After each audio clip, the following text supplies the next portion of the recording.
Let's talk about present day. Kamala Harris, as we know, has made history as the first woman vice president, as well as the first person of color to be vice president. How much is she worth?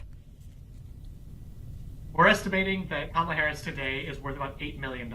Again, that includes her husband, and that increase, which up from $7 million in 2021, up from $6 million in 2019, that's largely due to an increase in the value of the LA home that she shares with her husband, Doug Emhoff, as well as the addition of a federal pension that she recently became eligible for.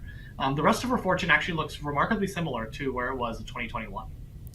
So, can you talk about the other assets that make up this net worth? So we already talked about this roughly $1 million of pensions that she has from state and local government. There's also a federal pension that she recently became eligible for. That's worth about $150,000. The biggest asset in their portfolio is their Los Angeles home.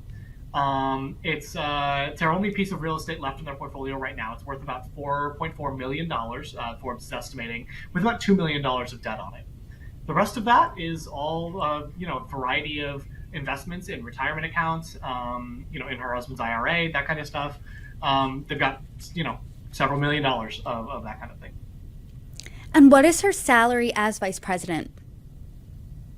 Harris makes a little over $235,000 as vice president, and that salary has actually been frozen at that level since at least 2019. And her and Doug Emhoff moved into the vice president residence when she and Joe Biden took office, but they ended up selling some of their real estate. Talk about that and the money behind there. Yep. So they sold two properties soon after Harris became vice president. They were able to move into the vice president's residence, which they don't own, but they also don't have to pay for. So they offloaded some of their extra real estate. Harris had an apartment in San Francisco, where this is where she grew up. This is where she rose in politics. But she sold off her last piece of real estate there in 2021 for $860,000. That's a pretty hefty profit over what she paid for it 23 years earlier.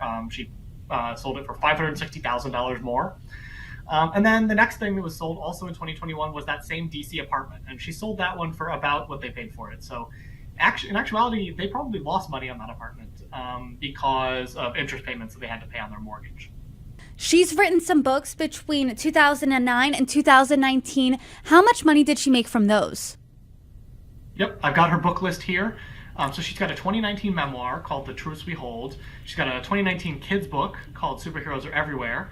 And she's got a 2009 criminal justice policy book called Smart on Crime.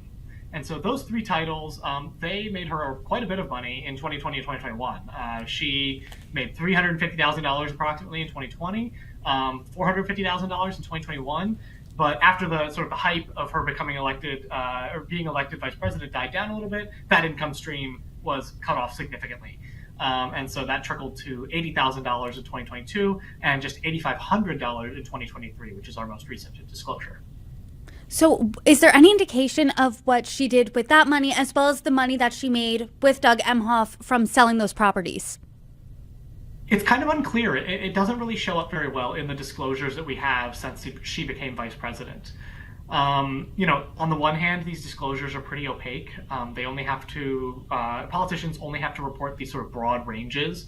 And so we don't actually know exactly how much she, maybe if it had been distributed across a number of different investments, it might not show up very easily.